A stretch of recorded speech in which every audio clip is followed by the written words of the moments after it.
안녕하세요. 저는 50대 중반의 여성입니다. 지금 생각해보면 이혼 그게 뭐라고 여태 그 모진 세월들을 견디고 또 견뎌냈나 싶네요. 저는 27살 나이에 남편을 만나 결혼을 하게 되었습니다. 지금 시대야 27살이면 결혼하는 게 빠르게 느껴질 수 있지만 그 당시에는 반대로 저희 집안에서 어찌나 성하셨는지 사돈의 팔촌까지 동원해서 남자와 선을 보게 하시다가 집안도 나쁘지 않고 남편 직업도 괜찮으니 빨리 결혼하라며 강제로 떠밀다시피 하는 바람에 결국 지금의 남편을 만나 식을 올리게 되었습니다. 지금 시대에서는 상상조차 할 수 없는 일이었지만 저는 또 그게 그 당시에는 맞다고 생각했어요. 연애의 감정보다는 마땅히 때가 되었으니 해야 된다는 그런 의무감으로 한 결혼 같네요. 그래도 연애 아닌 연애할 때는 남편이 참 듬직해 보였고 오로지 저만 좋아한다는 그런 모습에 저도 이 남자 말고 다른 남자를 만나봐야 여전히 집안에서 스트레스를 줄 테고 또한 나를 이렇게 좋아한다고 하니까 그냥 그때는 그렇게 넘어갔던 것 같네요. 저희가 서로 마음에 든다고 하자 집안에서는 이때다 싶었는지 만난 지 2달도 채 되지 않아 상견례를 바로잡았고 정말 번갯불에 콩을 볶아 먹듯이 저희 결혼식은 그렇게 이루어졌습니다. 즉 집안의 압박 덕분에 남편이 정확히 어떤 사람인지 제대로 알아보지도 못하고 결혼하게 되었었죠. 그 뒤로 결혼한 지 얼마 되지 않아 저는 임신이 됐고 그때부터 제가 몰랐던 남편의 본 모습이 드러나기 시작했습니다. 남편은 저를 마치 이제는 다 잡은 물고기라고 생각해서일까요? 점점 배려의 말도 사라지고 막말을 내뱉기는 하며 자기는 청소 한 번 안 하면서 집에 오면 군대식으로 저에게 똥군기를 잡더군요. 남편의 깔끔한 성격 때문에 임신 중에도 불구하고 하루가 멀다 하고 쓸고 닦고 다 했는데 책상 위에 손가락을 한 번 쓸더니 먼지가 있다며 싸늘하게 말하는 남편은 집에 오면 정말 자기는 손가락 하나 까딱거리지 않았습니다. 신혼 때는 그래도 그런 모습 한 번 보이지 않았고 반찬 투정 한 번 없었던 사람이 이제는 저녁쯤 되면 연락이 와서는 오늘 뭐가 먹고 싶다 말 한마디 하면 저는 부랴부랴 시장으로 뛰어가서 남편이 먹고 싶다는 반찬들을 사오거나 어떻게든 만들어서 남편이 오기 전까지 요리를 해야 되었었죠. 그러다 자기가 원하는 요리가 안 되어 있으면 저에게 온갖 짜증을 내며 집에 앉아 있으면서 그런 것도 안 하고 뭐 하냐는 말에 저는 벙 쪄서 일찍 말해줬으면 진즉 해놓았을 텐데 지금 몸도 불편해서 시장에 못 갔다고 말을 해도 남편은 오히려 투덜거리며 해놓은 음식들이 간이 안 맞다. 우리 엄마는 이렇게 안 했는데 넌 우리 엄마한테 가서 요리 좀 배워야겠다. 내 친구 마누라는 요리도 잘하던데 넌 어떻게 된 게 뭐 제대로 할 줄 아는 게 없냐는 등 온갖 비교와 폭언 등으로 저는 점점 병들어 있었죠. 저도 처음에는 남편의 내조를 잘 하려고 노력했지만 계속되는 남편의 지적질에 저 역시 참다 화가 났고 참다 못해 터졌던 건 제가 만삭인데도 불구하고 남편은 저에게 요리 가지고 투정 부린 날이었어요. 거동조차도 너무너무 힘든데 남편의 음식을 차리느라 너무 서러워서 그날 울기까지 했었고 남편이 그 뒤로 집에 와서는 그 음식으로 투정을 부리니 제 인내는 한계에 가다 못해 이성이 끊기더군요. 저는 그래서 남편과 소리를 지르며 싸움을 하자 남편이 저에게 내뱉은 말은 너무나도 충격적이었습니다. 내까지 꽤 화내면 어쩔 거냐고, 아이 낳고 버려져 봐야 정신 차릴 거냐며 만삭인 저에게 협박을 하더군요. 바보 같게도 그 상황에서 너무 당황하고 놀래서 아무 말도 못했었고 그저 꿀먹은 벙어리처럼 남편만 쳐다보고 있자 남편은 저를 비웃으며 앞으로 자기 말 잘 들으라고 그럼 최소한 버리지는 않을 거라며 협박을 하더군요. 그땐 만삭인 제 몸과 그동안 남편에게 세뇌를 당하다시피 하니 버려진 자존감들은 저를 꼼짝 못하게 만들었고 남편이 저를 버린다는 말에 화를 내기보다는 버려질까 봐 두려웠습니다. 그러나 그런 남편도 어쩌지 못하는 일이 발생했었죠. 바로 시어머니가 당뇨에 중풍까지 와서는 전신마비가 되는 일이 발생되었습니다. 그러자 남편은 제 눈치를 보더니 엄마를 우리가 모시고 살아야 될 듯 하다며 저에게 말을 하는데 기가 막히더군요.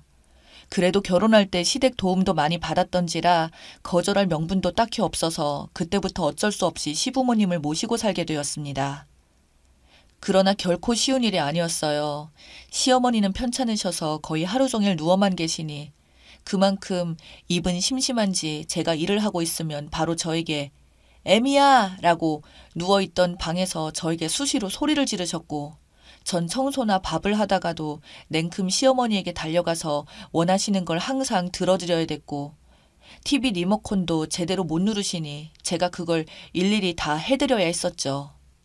그뿐만 아니라 어머니의 소변 그리고 욕창 때문에 목욕까지도 매일매일 제가 해드렸는데 남편은 그래도 자기 엄마라 눈치 보면서 초반에는 도와주더니 그것도 한 반년쯤 지나자 노인네 냄새와 똥냄새 등이 난다며 집에 들어오는 것도 싫어하더군요.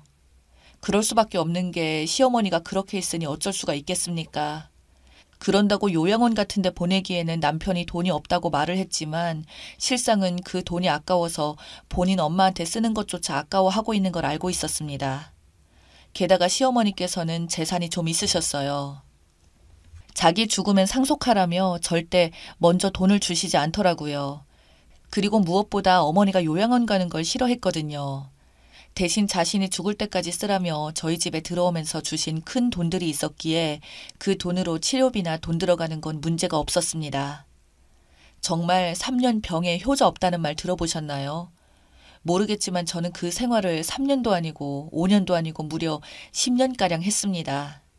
그렇다 보니 제 몸 역시 골병 들기 시작했고 시어머니도 계속 누워만 있고 몸이 불편하니 점점 많이 날카로워지시더군요. 급기야 나중에는 저에게 욕설까지 하며 저희 아이들과 저를 너무나도 고통스럽게 했습니다. 시모는 저에게 내가 너 때문에 이렇게 되었다는 둥 조금이라도 늦게 오면 내가 죽었으면 좋겠지 나쁜 거사라며 온갖 입에 담을 수 없는 욕설을 하는 시어머니.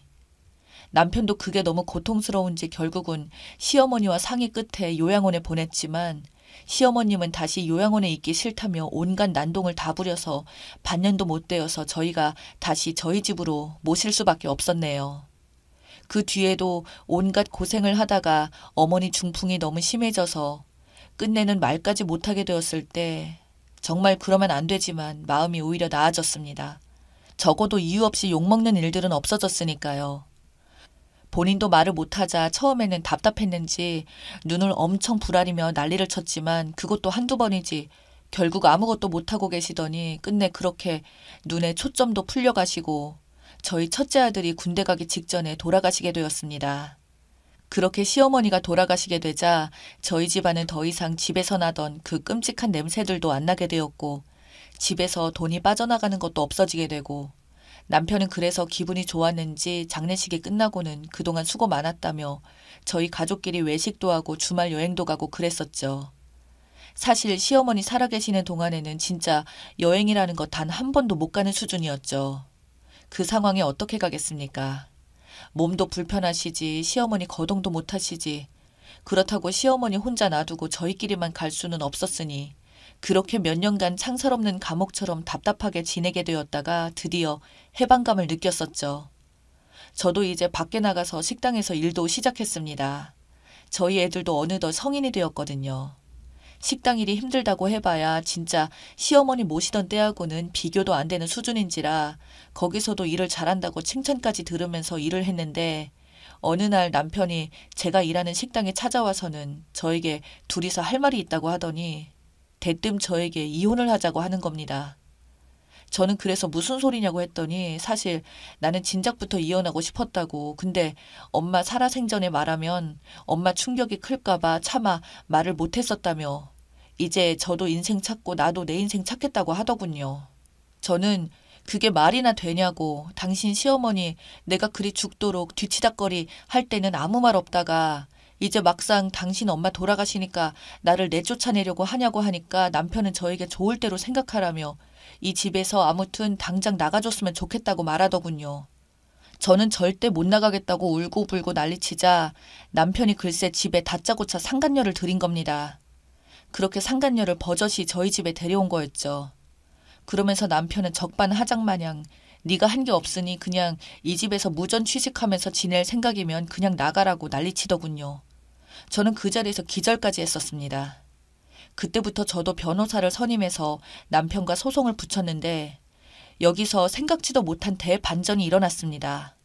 바로 돌아가신 시어머니께서 유언장을 남겨놓으셨더군요.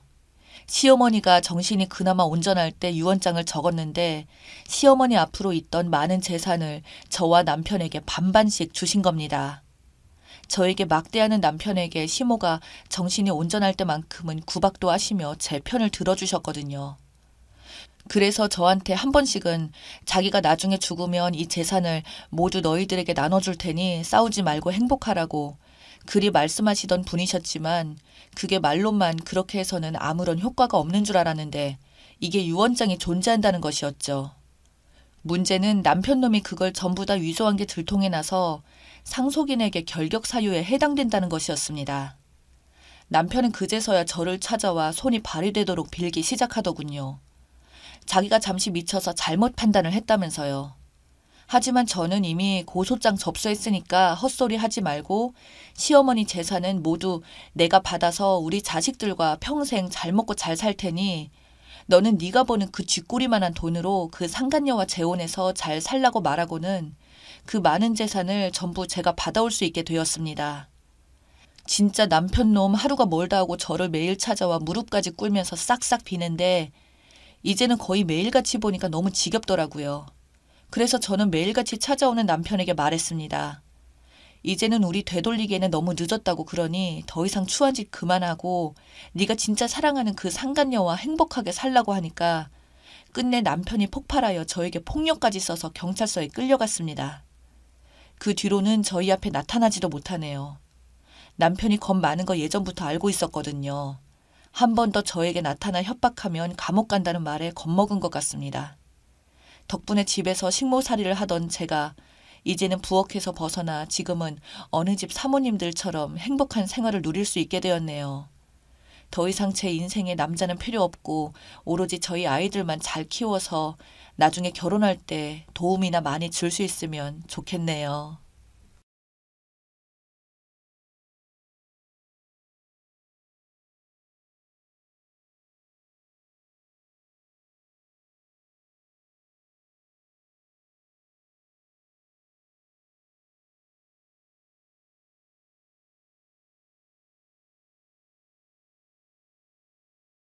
저는 누구나 다 아는 공기업에 근무하고 있습니다. 10년째 두 딸들을 혼자서 키우고 있어요. 남편은 없냐고요? 남편은 10년째 어디에 있는지 연락조차 없습니다. 죽었는지 살았는지 알 수가 없어요. 살기 바빠서 남편이 어디 있는지 수소문조차 못하고 있었습니다. 연로하신 시어머니도 함께 살고 있어요. 남편이 죽었다는 말이 없으니 어딘가에 살고 있겠거니 하고 생각하고 있었습니다. 큰딸이 10살 때 그리고 작은딸이 8살 때였어요. 남편은 버려놓았던 사업들이 부도가 나고 빚이 감당하지 못할 만큼 돼버리자 위장이혼을 하고서 혼자 해외로 도망쳤습니다. 아이들을 잘 부탁한다면서 꼭 다시 돌아오겠다고 한 남편이었어요. 그때 내 나이 38살이었고 남편 나이는 40대였네요. 남편은 결혼 전 누구나 다 아는 대기업에 근무하고 있었는데 꿈이 큰 사람이어서 늘 오너가 되기를 갈망했었죠. 남 밑에서 일하는 성격이 아니라서 학원 사업부터 해서 정수기 사업 그리고 저도 알지 못하는 사업을 벌이기 시작했습니다. 남편이 워낙 똑똑하고 사교성이 좋아서 처음엔 순풍에 돛단 듯 순조롭게 사업이 잘 진행되었어요. 거기서 멈췄어야 했는데 처음 시작한 사업이 잘 되어가는데 고무가 되어서 사업을 확장하기 시작했습니다. 특별히 금전적으로 뒷배경이 없었던 남편은 기존 사업을 보증으로 새로운 사업에 투자 유치를 과감히 해내가면서 무리하게 사업을 확장시켰어요. 하지만 늘 변수가 생기는 법이죠. 아무도 예상치 못한 믿었던 동업자 형이란 변수가 커졌습니다. 사업을 확장하기에 바쁘다 보니 주변 관리에 소홀한 탓이었죠. 그러면서 도미노식으로 걷잡을 수 없이 사업이 어려워지기 시작하더니 급기야 부도가 터지고 투자했던 사람들의 빚 독촉에 시달리기 시작했습니다. 유일한 안정적인 수입인 제 월급이 압류당하는 걸 막으려고 남편은 위장 이혼을 하자고 했었고 저희 회사에까지 빚쟁이들이 찾아오니까 혼자서 해외로 나가 있다가 돈 벌어서 다시 오겠다 하고는 어머니와 애들을 잘 부탁한다고 하면서 야반도주 하듯이 도망쳤습니다. 제 남편이 안 보이자 채권자들도 차츰 찾아와서 괴롭히는 일이 잦아들었어요. 그리고 아이들도 차츰 아빠 없이 사는 것에 익숙해졌고요. 저도 물론 시어머니가 살림을 조금 도와주시긴 했지만 회사에 애들 교육에 살림에 정신없는 세월을 보냈어요. 그래서 한 번씩 남편의 근황이 궁금하긴 했지만 연락 한 번 주지 않다 보니 아무도 남편 생사는 모른 채 세월이 지나왔습니다. 서방님이 두 분이나 계셨지만 남편의 의중에 따라 맏며느리 역할은 절대 소홀해하지 않았습니다. 곧 죽는다 해도 장남인 자기 역할을 동생들에게 내놓는 성격이 아닌 것을 알았기 때문이었죠. 언젠가 돌아오게 될 남편의 자리를 굳건히 지켜주고 싶었거든요. 그렇습니다. 가족 있는 곳이니 꼭 돌아오리라 믿었습니다. 그런 시간들이 차곡히 쌓여서 10여 년이 훌쩍 넘어가니 모두들 수군대기 시작했어요. 연락을 하지 않는 것을 보니 어디에서 객사를 했다는 둥, 외국에서 딴 살림을 차려서 사느라고 가족을 잊었다는 둥, 친척분들은 나이든 시어머니를 모시고 두 딸을 키우면서도 장남 며느리 역할을 하는 저를 보면서 매우 안쓰럽게 여겼습니다. 심지어 이젠 시어머니도 시동생들에게 맡기고 재혼하라는 말까지 나왔었네요. 그럼에도 불구하고 시댁 경조사나 시댁 행사에 장남 며느리로서 빠짐없이 시어머니 모시고 다녔고 없는 남편을 대신해서 막내 시동생 결혼과 집안일을 모두 제가 했어요. 그런 세월을 10년 넘게 보내다 보니 세월에 장사 없다는 옛말처럼 어느새 중년이 티가 나는 아줌마가 다 되어버렸습니다. 남편 떠날 때 모습 그대로 유지하고 싶었지만 날씬했던 몸매는 뱃살이 두둑해졌고 얼굴엔 세월의 흔적이 고스란히 남아있으니 지금이라도 남편이 온다면 생소하고 어색해하지 않을까 하고 걱정되기도 했습니다. 초등학교 3학년이었던 큰딸은 나름대로 공부를 잘해서 교대에 진학했고 둘째 딸은 특수교육학과에 지원해서 올해 합격했습니다. 다행히도 엄마 속을 한 번도 썩히지 않고 잘 자라줘서 참 감사한 일이었죠. 그런데 갑자기 시어머님이 쓰러지셨습니다. 노환으로 몸이 많이 안 좋으셨는데 가벼운 감기 증상이 폐렴으로 발전하면서 돌아가시게 되었습니다. 마지막에 큰아들을 보고 싶다고 하시면서 이젠 안 오려나 보다고 하시면서 저보고 기다리지 말라고 하셨습니다. 그동안 티내지 않으셨을 뿐이지 큰아들을 무척이나 기다리셨던가 봅니다. 결국 아들 얼굴 보지 못하고 돌아가셨어요. 그때 남편이 보고 싶더군요. 어머니가 돌아가셨는데 어디서 죽었는지 살았는지 생사 확인이라도 했으면 좋으련만 아마도 모두 연락 못하는 중요한 이유라도 생긴 것이 아닌지 걱정이 되었습니다. 그렇게 시어머님은 마지막까지 큰아들을 그리워하다 하늘나라로 가셨어요. 코로나 때문에 장례식장에는 가까운 친척들과 시동생들, 가족들과 저희 두 딸이 지키고 있었고 절만 간단히 하고 대부분 식사하지 않으시고 가셔서 대체로 한산한 분위기였습니다. 그런데 눈에 띄게 하얀 백발 스포츠머리에 마스크를 쓰고 온 남자 한 분이 시어머님 영정 앞에서 구슬피 울었습니다. 꼭 사연 있는 사람처럼 한참을 무릎을 꿇고 울길래 모두들 쳐다봤습니다. 시어머님과 어떤 관계일까 궁금했습니다.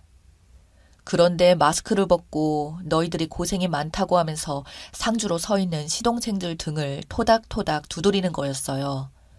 너무나 많이 달라진 모습이었지만 목소리하며 영락없는 딸들 아빠였습니다.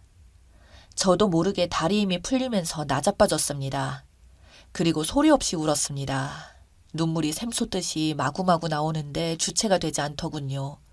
그래도 시어머님 가시는 길에 와줬다니 다행이란 생각을 했습니다. 거기 계신 친척분들한테 인사를 드리고 난 후에 그때서야 저를 찾더군요. 모두들 삼복더위에 마스크를 쓰고 있으니 못 알아볼 수밖에요. 눈물 한가득인 저를 토닥거리며 미안하다, 고생했다 그 말만을 했습니다. 다 커버린 딸들도 갑자기 나타난 아빠를 엄청 어색해했죠. 남편도 어색해했고 저도 막상 보니 딱히 무슨 말부터 해야 할지 모르겠더라고요.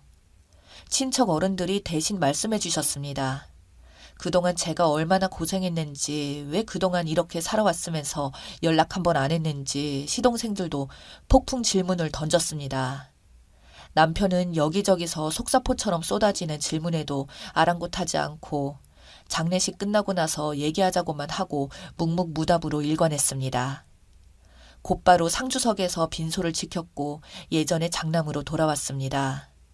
그렇지만 장례식 외에는 저와 한 번도 눈도 마주친 적도 없었고 왠지 모르게 거리감이 느껴져서 가까이 갈 수 없었습니다. 남편은 그동안 완전 다른 사람으로 변해 있었습니다. 미국에서 10년을 보냈다고 하고 최근에 입국했다고 했어요. 가족들의 소식은 후배를 통해서 간간히 듣고 있었고 어머니가 위독하다는 연락을 받고 만사 제껴두고 왔는데 한 발 늦어서 임종 못 지켰으니 불효했다며 자책을 했어요. 그동안 미국에서 부동산 중개업을 하고 자리를 완전히 잡을 때까지 고생이 이만저만이 아니었다고 했습니다. 그놈의 병 때문이었네요. 사업병 때문에 일에 집중하느라 그 세월을 다 보내버린 거였습니다.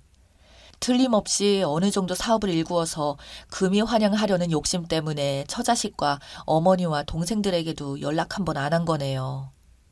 장례식이 끝난 후 식구들이 모두 집에 모였습니다. 시동생들이 형 왔으니 오래 머물러 가라고 했고 아니면 저를 데리고 가라고 했습니다.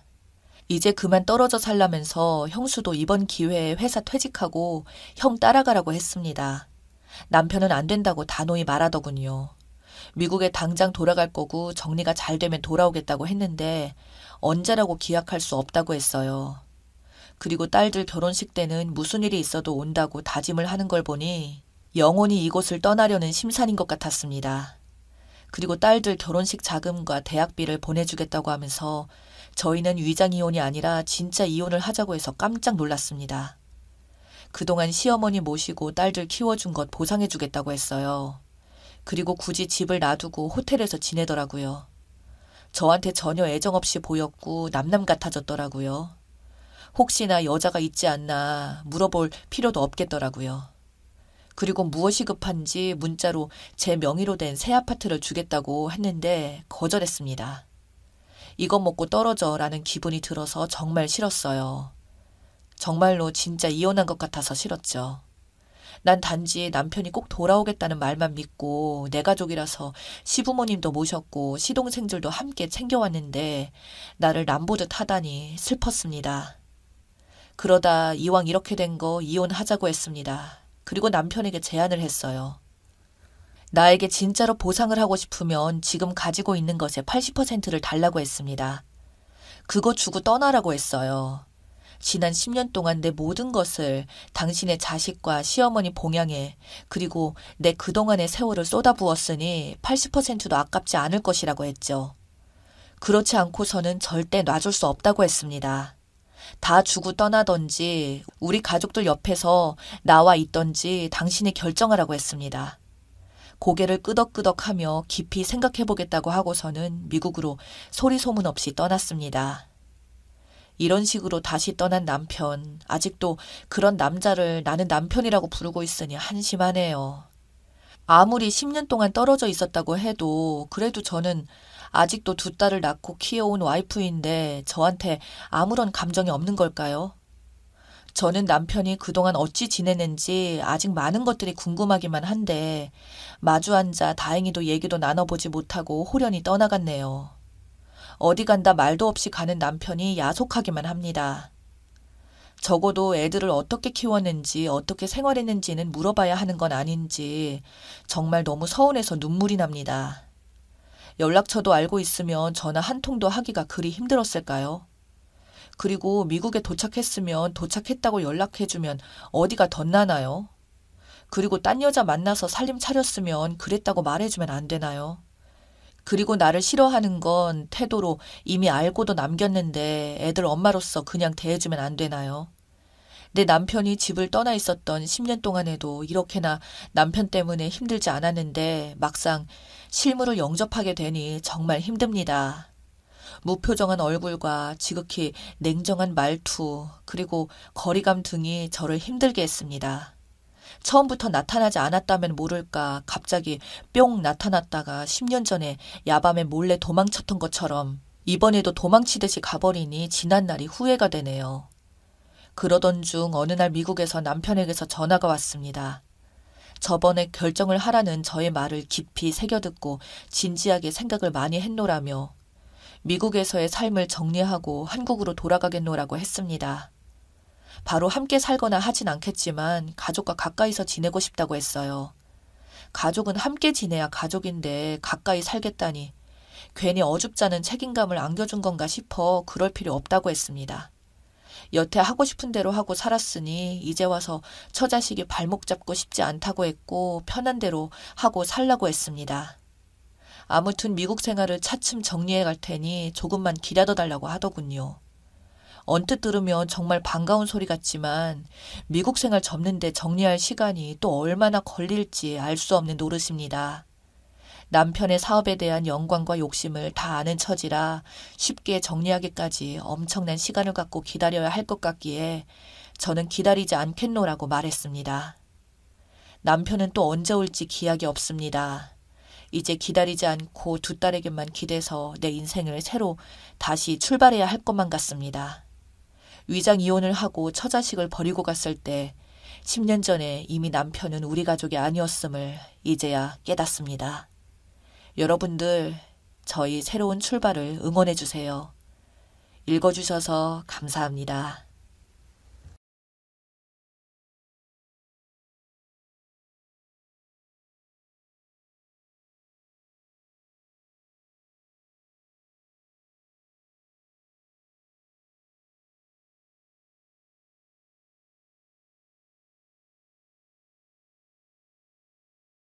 안녕하세요. 제발 도움 좀 부탁드립니다.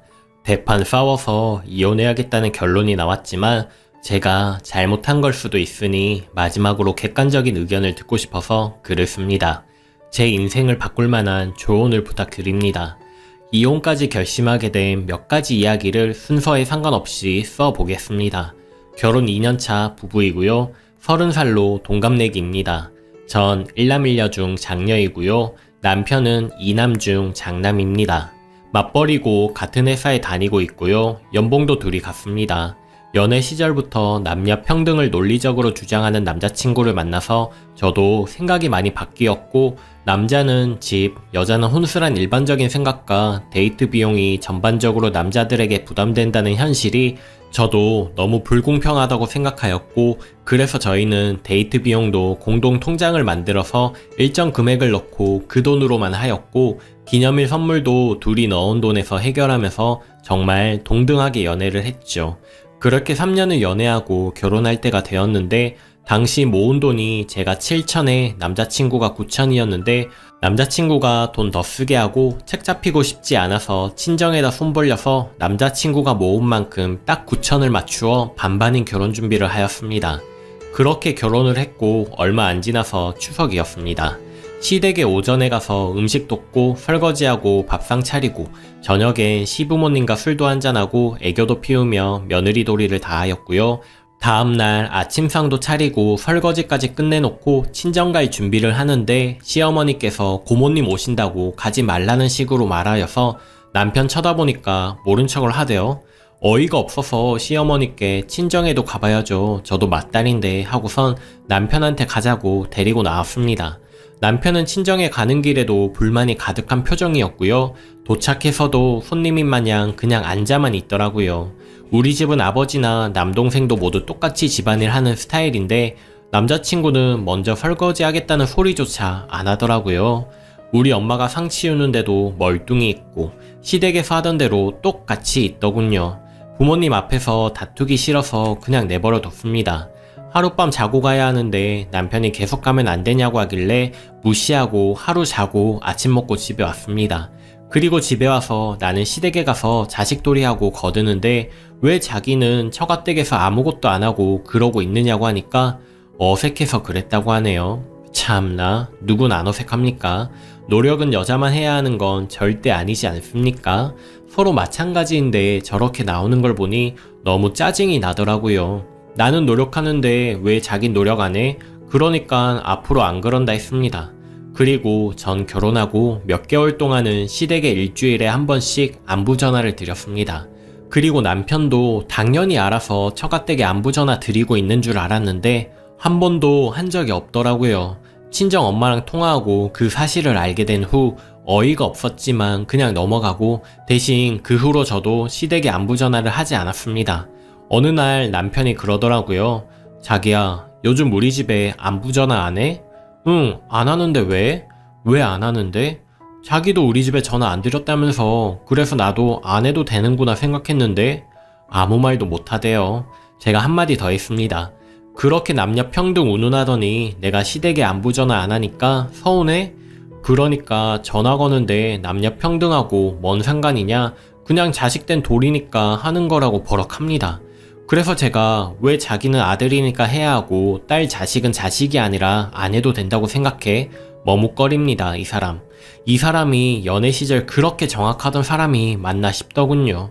짜증이 나서 시비를 걸고 싶어졌습니다. 자기야, 내가 왜 자기 집에 안부 전화를 드려야 하는지 말해줄래? 남편.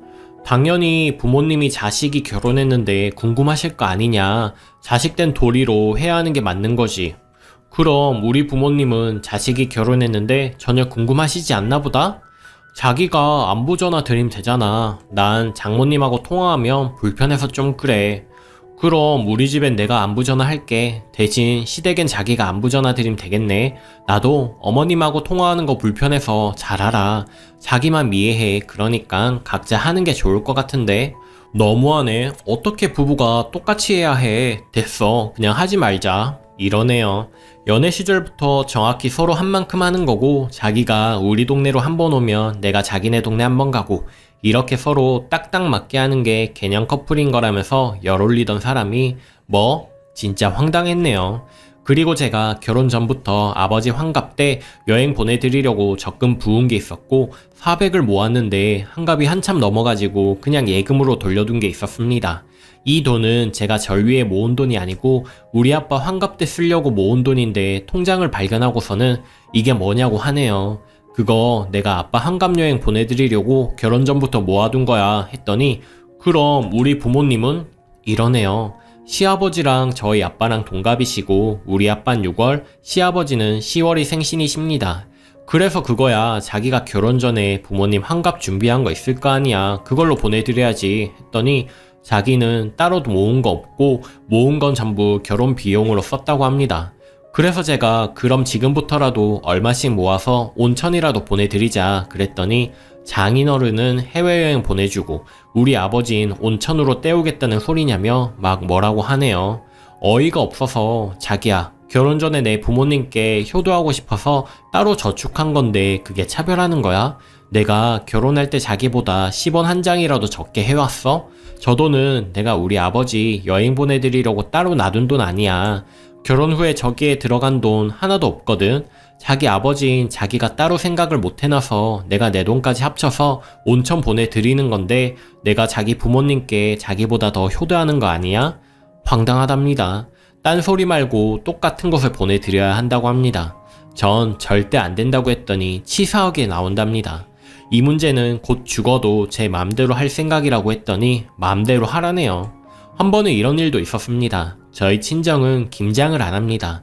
오히려 시켜서 먹는 스타일이고요. 시댁은 김장을 합니다.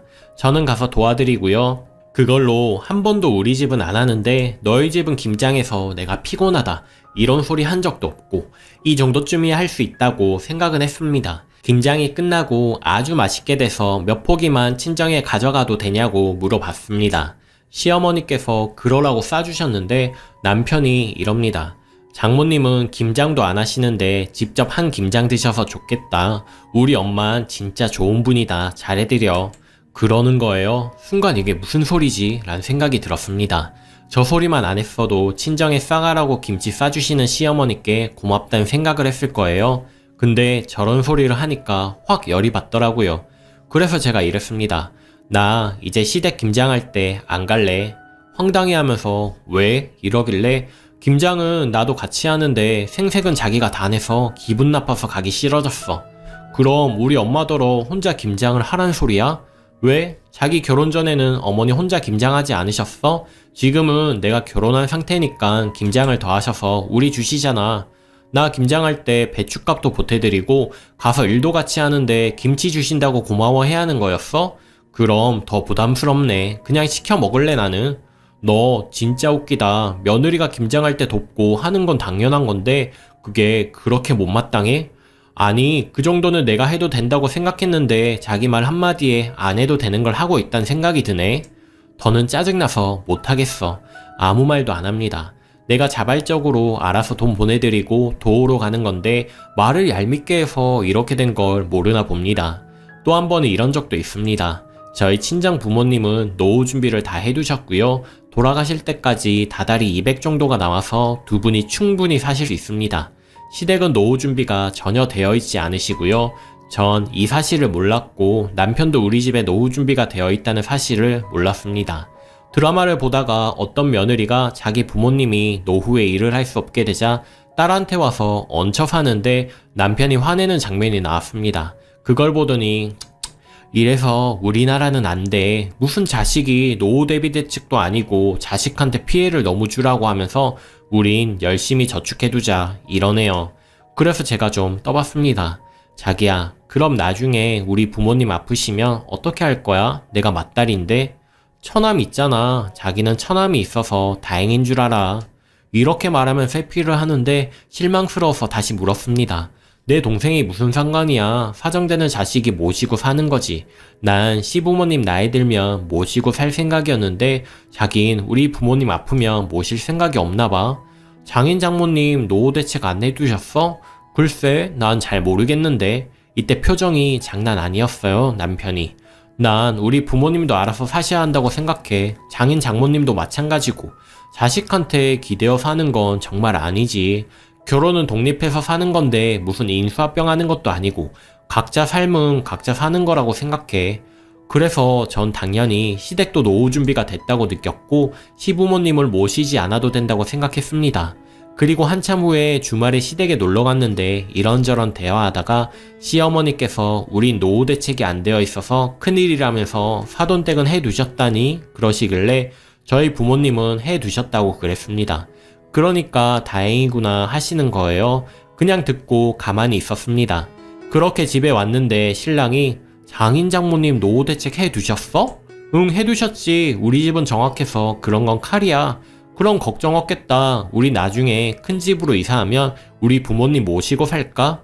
에이, 그런 게 어딨어. 자기 생각도 그렇고 각자 사는 거라며. 그땐 그랬는데 생각해보니까 우리 부모님 노후 준비 안 해두셔서 모시고 사는 게 좋을 것 같아서. 난 싫어. 둘이 사는 게 편하고 좋은데? 당연히 내가 장남인데 모시고 살아야 하는 게 맞는 거 아니야? 그때 자기가 우리 부모님 모실 거냐고 했을 땐 각자 사는 거라며 왜 이제 와서 딴 말이야? 그땐 장인장모 노후 대책 해두신지 몰랐지. 우리 부모님은 노후 대책이 없으시잖아. 이거 뭔가요? 어떻게 받아들여야 하는 건가요? 처음으로 돌아가면 전 분명 나중에 시부모님 모실 생각이 있었습니다. 그게 도리라고 생각했던 사람이고요. 물론 저희 부모님은 노후 대책에 돼 있으셔서 제가 모시고 살지 않아도 됩니다. 단지 남편 마음을 알고 싶었던 것이죠. 그런데 남편은 제가 제 부모님 모시는 거 어떠냐는 말에 정색하며 각자 사는 거라고 해놓고서는 저희 부모님 노후 준비 되셨다니까 이제 와서 말 바꾸는 겁니다. 그때 그럼 장인 장모도 우리가 모셔야 한다고 말이라도 했다면 어차피 모시지 않아도 됐지만 저는 당연히 시부모님 모시고 살 생각을 끝까지 가지고 있었을 텐데 말이죠. 이렇게 이견이 좁혀지지 않는 상태로 몇 달이 지났습니다. 어제였지요, 폭발한 게. 다음 주에 저희 이모딸이 결혼을 합니다. 전 당연히 참석을 해야 했고 남편도 알고 있었습니다. 그런데 어제 저녁에 어머님이 전화하셔서 다다음 주에 시고모님 아들 결혼식이라고 하네요. 전화 끊고 같은 날이니까 각자 전 저희 이모네 결혼식 가고 남편은 시고모님 결혼식 가자고 했습니다. 그랬더니 남편이 말이 되느냐고 내가 호랍이도 아니고 결혼하고 처음 치르는 경조사에 혼자 가야 하느냐면서 뭐라고 합니다. 그래서 제가 나도 나 결혼하고 우리 집에 경조사가 처음인데 나도 당신 데리고 가고 싶지만 이렇게 겹쳤으니까 각자 가는 게 맞지 않느냐고 했더니 남자 쪽에 맞춰야 하는 거라고 하네요. 그래서 대판했습니다.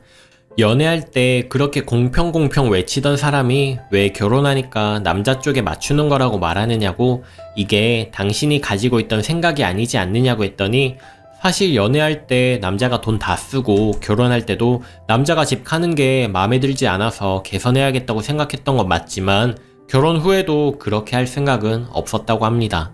결혼에서는 여자가 남자 쪽에 들어오는 건데 남자 쪽에 맞춰서 살아가는 게 바르다고 생각한답니다. 그리고 제가 아이를 갖게 되면 일을 쉴 텐데 그땐 자기가 돈 벌어다 주니까 자기가 손해보는 거 아니냐고 하네요. 그때 자기가 혼자 홀벌이 한다고 해도 생색내지 않을 테니까 이제 좀 그만 좀 하자고 자기한테 맞추라고 하네요. 이거 미친놈 아닙니까? 그래서 제가 이랬습니다. 난 아이 낳을 생각 없는데 끝까지 일할 거야. 아이 안 가질 건데. 이랬더니 말도 안 된다고 또 소리를 치네요. 진짜 어이가 없습니다. 나보고 뭐가 맞는 것인지 잘 생각해 보라고 하네요. 이 일이 있고 하루가 지나고 아무리 생각해도 정말 짜증만 나네요. 남녀는 다르지 않다. 아들이고 딸이고 다 귀한 자식이다. 남녀가 공평한 게 진짜 개념 있는 거다 외치던 사람이, 그래서 이런 개념남이 딱 맞는다고 생각하고 결혼했던 저 자신이 너무 비참해집니다. 이혼을 하는 게 맞는다는 결론이 나긴 했는데 아직도 혼란스러워 미치겠습니다. 조언 좀 부탁드립니다. 후기입니다. 퇴근하고 변호사 친구 만나서 이야기 좀 들었고요. 남편 성격상 협의 이혼은 힘들 것 같고 녹취를 좀 해두라고 하네요. 소송밖엔 없다고요. 전 위자료고 뭐고 다 필요 없고요. 공동명의로 한 것들 중 제 부분만 받으면 좋겠네요. 남편 놈은 제가 잘못한 것처럼 온종일 집에서도 회사에서도 아는 척도 안 하더라고요. 언제나 남편 생각이 다 맞는 소리라며 믿어줬던 걸 남편도 잘 알기에 이번 일도 제가 자기 말에 따라줄 거라고 생각하는 것 같습니다. 저런 놈을 개념남으로 판단했던 그 시점으로 시간을 돌리고 싶습니다.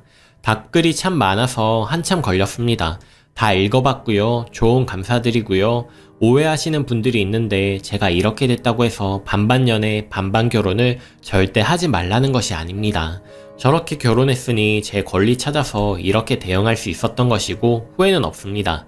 다만 남편을 사랑했기에 더 믿고 따랐는데 그게 단지 금전적인 부분에서 손해를 안 보려고 했던 짓거리라고 생각하니 오만정이 다 떨어진다는 것입니다. 안 그러신 남자분들도 분명 많은 거라고 생각합니다.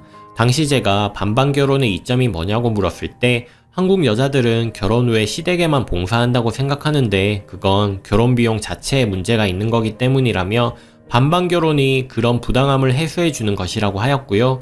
항상 저에게 네가 자기 집에 이만큼 하면 나도 너희 집에 더 했으면 더하지 못하지 않을 거라고 했습니다.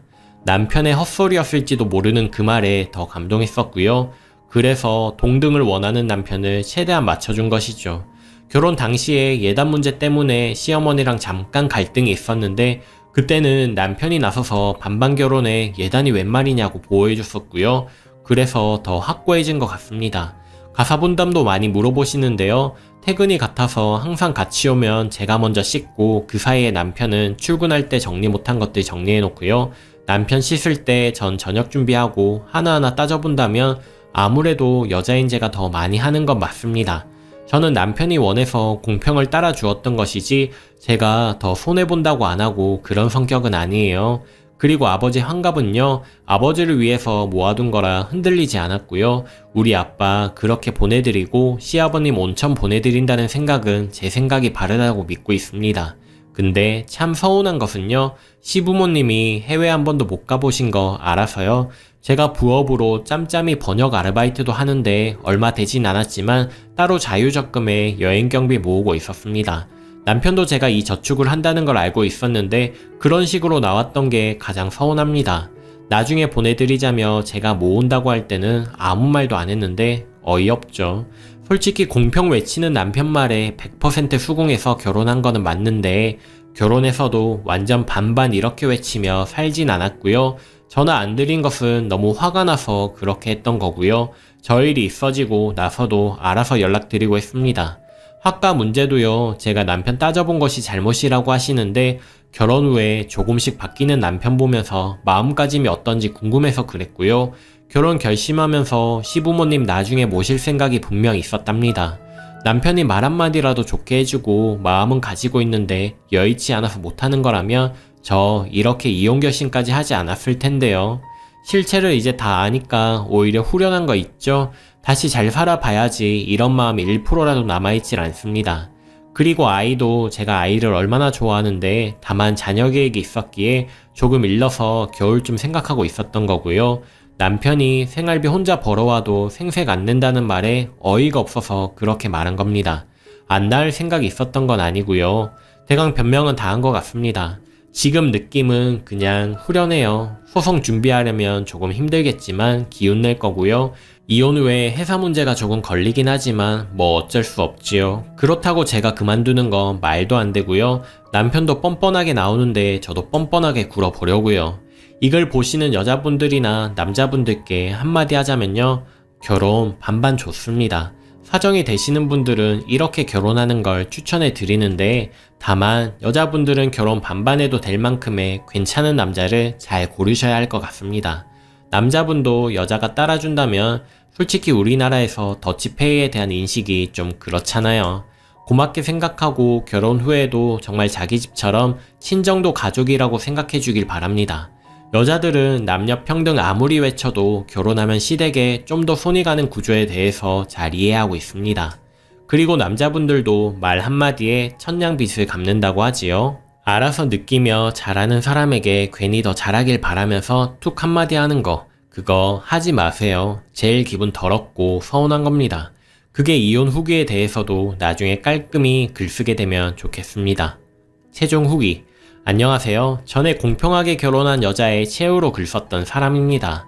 원글에 말했듯이 저희 아버지 환갑이셔서 며칠 전 여행을 즐겁게 잘 보내고 와서 후기를 올립니다. 글 썼을 당시에 변호사 친구와 상의 끝에 녹취라는 답을 찾았고 더 알아보니 법정 이혼 사유가 되려면 정확한 증거가 있어야 했고 결혼 전 약속을 서면 공증한 것도 아니고 공증해도 재산 문제 외엔 효력이 없다고 하네요. 참고하세요. 이행 안 한다는 것만으로는 제가 패소할 소지도 일부 있다고 하여서 그 후에 펜 녹음기를 하나 사서 때만 노리고 있었습니다. 그놈한텐 별다른 내색을 하지 않았고 시댁에 안부전화도 하는 둥 마는 둥 했습니다. 일상생활도 거의 말없이 그렇게 하루하루 보내고 녹취할 기회만 엿보고 있었지요. 그놈도 슬슬 상황이 답답했는지 뭐가 불만이냐며 큰 소리를 내기 시작했고 여러 번 시도했으나 녹취 그거 쉽지 않더라고요. 씻고 나오거나 펜이 가방에 있거나 등등 몇 번을 실패하고 이래선 안 되겠다 싶어서 제가 먼저 유도를 했습니다. 처음 녹취 내용을 요약하겠습니다. 자기 그때 뭐라고 했지? 이사하면 시부모님 모시고 살자고 했나? 남편이 당당하게 그때 내가 말했잖아. 생각해봤어? 응, 생각해봤는데 그건 너무 불합리한 것 같아. 우리 부모님도 같이 모시고 살면 좋겠어. 목소리 톤이 높아졌습니다. 그게 말이 돼? 나도 불편한데 우리 부모님은 어쩌라고 그런 말을 해.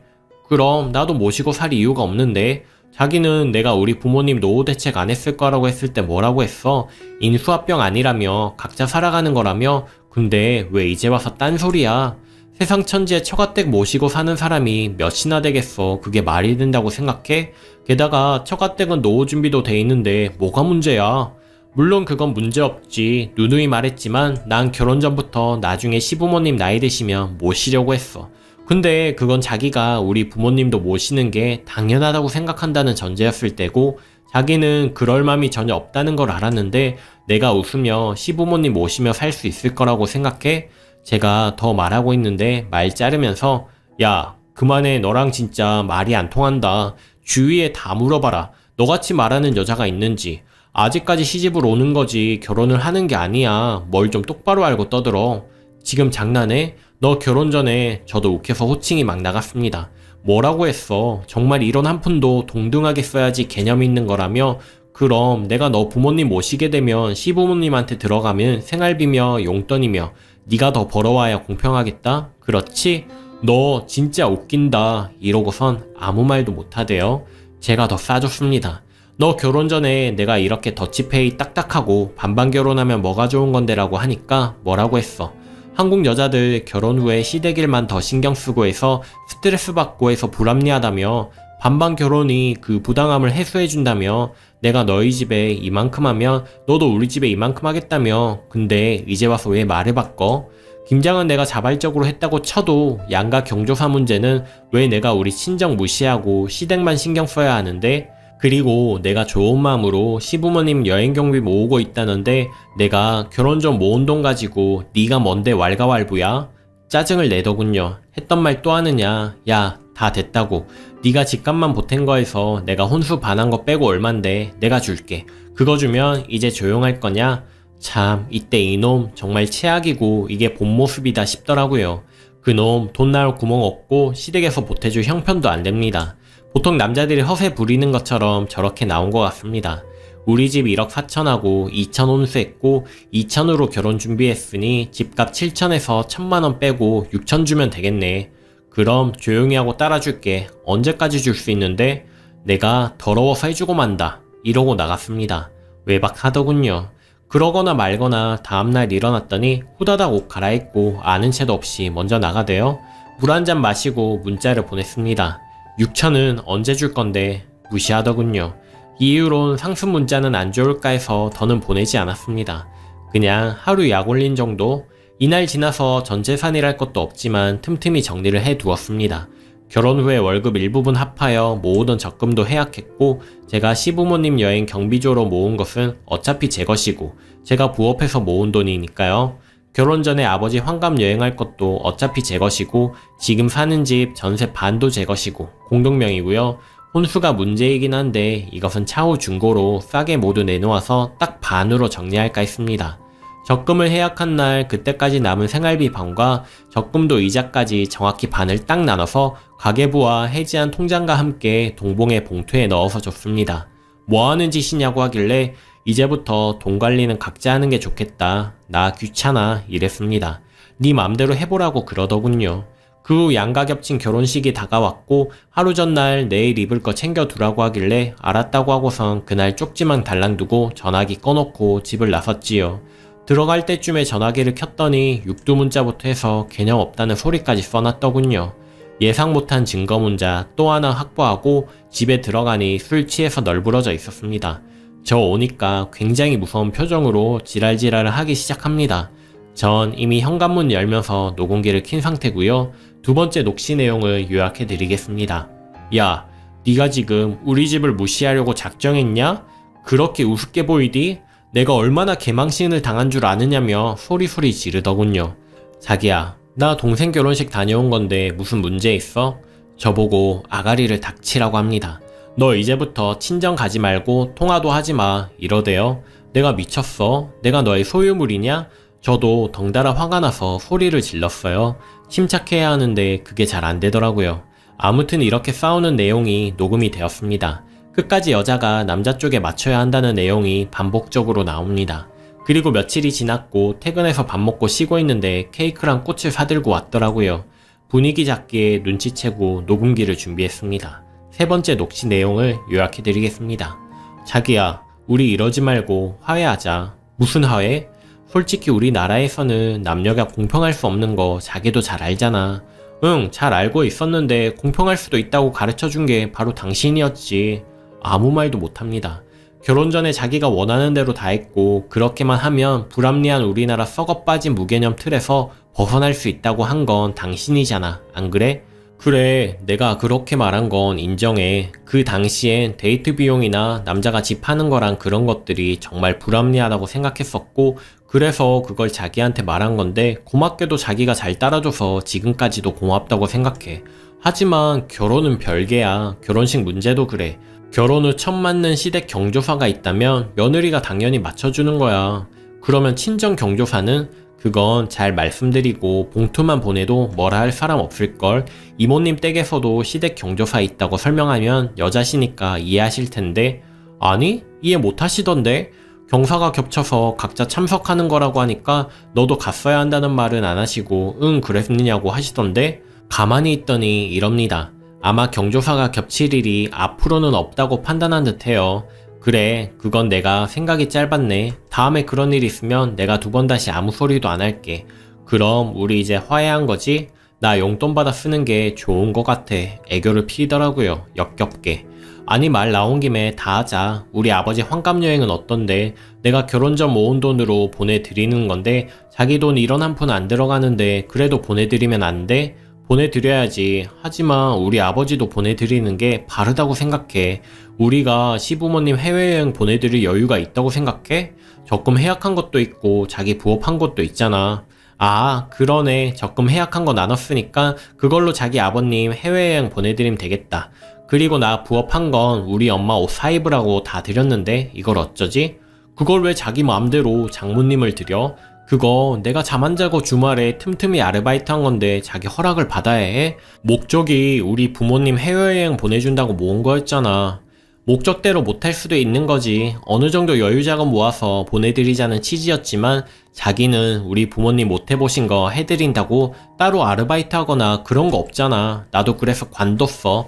더는 부업할 힘도 없고 지금까지 모은 걸론 인천 앞바다도 못 보내드릴 것 같아서 그냥 엄마 옷 사입으라고 드렸어. 남편이 울그락거렸는데 가다듬더군요. 자기야, 진짜 이러지 말자. 우리 이렇게 감정 싸움하지 말고 다시 올바르게 생각해보자. 올바르게 생각하자는 사람이 결혼은 별개라며 시댁 먼저 맞추라고 말을 해?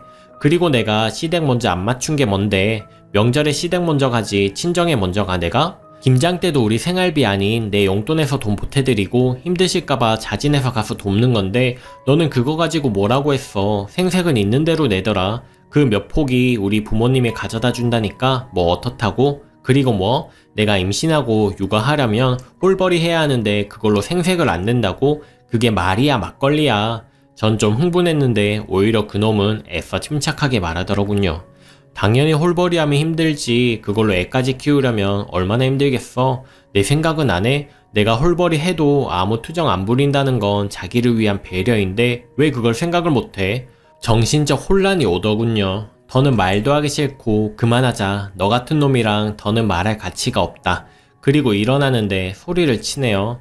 야, 너 진짜 답 없다. 내가 이렇게까지 나오는데 네 의견 굽힐 생각은 전혀 없냐? 그래, 내가 결혼 전에 솔직히 내가 돈 더 쓰면 아까워서 평등 공평 외쳤다. 그땐 너랑 결혼할 확신도 안 섰고 내가 돈 더 쓰다가 헤어지면 내가 너무 손해일 것 같아서 그랬다.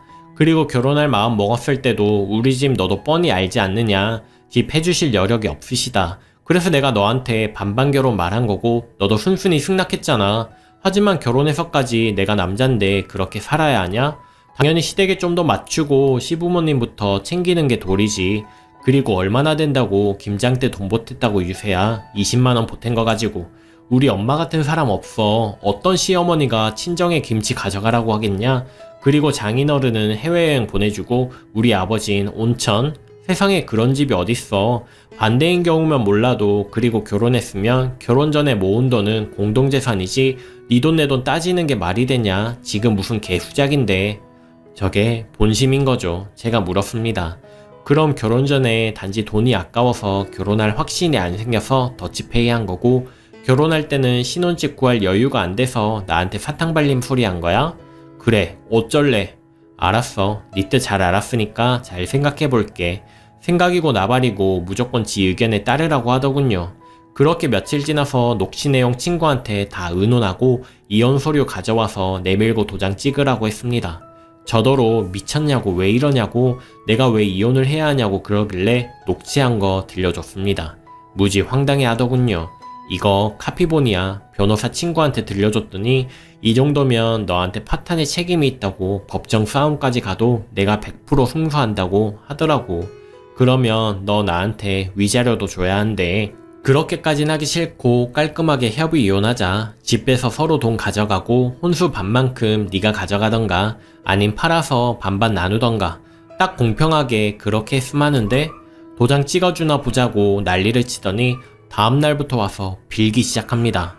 다신 안 그러겠다고 자기가 잠시 친구들 이야기 듣고 미쳤었나 보다고 그래서 제가 네 친구들은 연애할 때 사달라는 거 다 사주고 결혼할 때 집도 장만하고 했잖아. 그러니 와이프들이 시댁에 설설기며 살겠지만 그걸 나한테도 바랬다는 것부터가 에러지. 난 이미 결심 굳혔으니까 이혼해. 손이 발이 되도록 빌더군요. 창피하게 회사에서까지 울먹이며 빌더군요. 시부모까지 찾아와서 빌고 하시는데 어른 앞에서 냉정하게 하기 뭐해서 알았다고 돌려보낸 뒤 집에 있으면 안 되겠다 싶어 짐을 싸서 친구 집에 갔습니다. 우리 아버지 생신 전까지 이혼 소리는 안 하려고 했거든요. 그렇게 계속 이혼 요구했고 법원 가서 협의 이혼 확인 신청했고요. 지금은 숙려 기간 중입니다. 이런 게 왜 있는지 모르겠지만 어쨌거나 부모님 모시고 관 가서 실컷 놀다가 왔고요. 이제 좀 더 버티면 이중인격자 놈이랑도 영원히 남남이더군요. 정말 아이가 없을 때 신중히 생각하고 판단한 게 너무 잘한 것 같고요. 개운합니다. 이혼녀 딱지야 별로 신경 안 쓰입니다. 다 싫다면 돈 있겠다, 직장이 있겠다, 독신으로 살지요 뭐. 부모님한테 말씀드리기가 제일 힘든데 제가 그런 대우를 받았다는 걸 다 들으시면 속은 상하시겠지만 웬만한 남자들보다 공부 더 시키고 애지중지 키우셨는데 잘했다는 못하시더라도 알았다고는 하실 것 같습니다. 그래도 쓰레기 같은 자식 결혼 2년 동안 열심히 모아둔 돈까지 해서 1억 정도 있는데 알아서 장가 가겠지요. 저는 앞으로 일 더 열심히 하고 여가 생활 좀 즐겨야겠습니다. 물론 그 자식이 회사에 거짓 소문 퍼뜨릴 수도 있으니 미리 언질해 놓는 것도 잊지 않고 있습니다. 수많은 조언들 감사하고요. 당시 댓글 달아주셨던 모든 분들 모두 고맙습니다. 좋은 날 되세요. 오늘의 사연은 여기까지입니다.